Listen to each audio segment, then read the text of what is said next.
کی کہا گیا، کسی کو نظام الدین محبوب الہی کہا گیا۔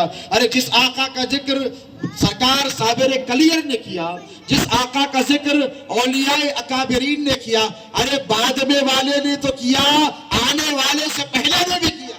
نعرہ تکبیر! ہم غوث پاک کا ذکر غوث پاک کے آنے کے بعد کر رہے ہیں، لیکن غوث اعظم کی ذات وہ ہے کہ غوث اعظم کے آنے سے 300 سال پہلے جنید بغدادی بغداد کی سرزمین پر غوث اعظم کا ذکر سبحان اللہ، سبحان اللہ۔ یہ کتنی خوش نصیبی کی بات ہے ہماری کہ ہم اس آقا کے ذکر کی محفل میں جمع ہوئے ہیں جس آقا کا ذکر بڑے بڑے لوگوں نے کیا ہے، بڑے بڑوں نے کیا ہے۔ یہ اللہ کا شکر ہے کہ آج اسی ذکر کو اللہ چھوٹے چھوٹوں سے کروا رہا۔ یہ بڑا غوث اعظم کا کرم ہے، یہ بڑا فضل ہے کہ اللہ نے آپ کو توفیق دی کہ آج آپ نے لیبر کیمپ میں ماٹنگا کے اس علاقے میں حضور پیران پیر غوث اعظم دستگیر کی ذکر کی محفل کو منعقد کیا ہے، اور آنے والے اسی لیے بھی آتے ہیں کہ ان میں کوئی پریشان ہے، سب خوشحال نہیں ہوتے ہیں نا۔ آنے والے اس لیے بھی آتے ہیں اس محفل میں کہ آنے والوں میں کوئی بیمار بھی ہو، آنے والوں میں کوئی قرض میں ڈوبا ہوا بھی، آنے والوں میں کسی کو اپنی بیٹی کی شادی کی پریشانی، آنے والوں میں کسی کو نوکری کا بھی مسئلہ ہے، آنے والے کوئی علم بھی حاصل کر رہے ہیں۔ بھائی مختلف قسم کے ڈیفرنٹ ٹائپس آف پریشانیاں ہیں۔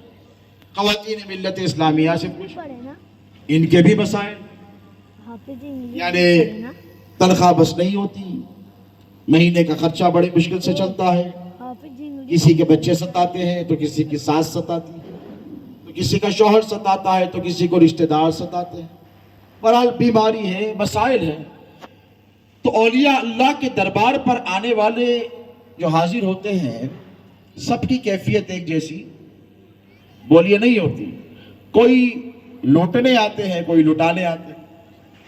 عالمگیر سرکار غریب نواز کے دربار پر حاضر ہوا اور عادت تھی کہ سلام کرتے، جواب آتا تو مزار رہنے دیتے۔ یہ غریب نواز سرکار کے پاس تو اتنی ضرورت ان کی نہیں تھی کیونکہ ان کے باپ دادا وہاں سر کے بل آتے تھے، تو اگر یہ کوئی کہے کہ وہاں پر بھی اس لیے آئے تھے، نہیں، ان کی اتنی ضرورت نہیں تھی کیونکہ ان کے دادا کو خیرات ملی تھی اکبر کو اسی در سے، وہ تو سر کے بل آتا تھا۔ لیکن کچھ بہروپیے بیٹھ جاتے ہیں، ہے کہ نہیں؟ اب آنے والوں میں اچھے بھی ہوتے ہیں، برے بھی ہوتے ہیں، مفاد پرست بھی ہوتے ہیں، کوئی خلوص کے ساتھ بھی آتا ہے، کوئی صرف غوث پاک کے لیے آتا ہے، کوئی ٹائم پاس کرنے کے لیے۔ ایک فقیر غوث حضرت غریب نواز کے دروازے پر بیٹھا تھا اور وہ اندھا تھا اور کہہ رہا تھا خواجہ جی یہ دیجئے، خواجہ جی وہ دیجئے۔ اگر ہم کہیں کہ خواجہ جی سے مانگو تو لوگ کہتے ہیں شرک ہے، بدعت ہے۔ تو جب عالمگیر بادشاہ کا گزر ہوا تو اس نے اس فقیر کو دیکھا، یہ کب سے بیٹھا ہے؟ تو کہا بہت زمانے سے بیٹھا ہے۔ کیا لیتا جاتا ہے؟ پیسے لے کے جاتا ہے۔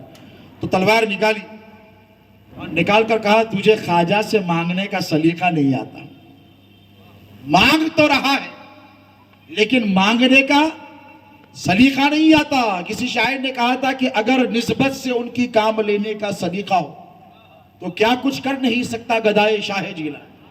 نسبت تو ہے، نسبت سے کام لینے کا سلیقہ نہیں۔ دوا اس وقت اثر کرے گی جب تم کھاؤ گے۔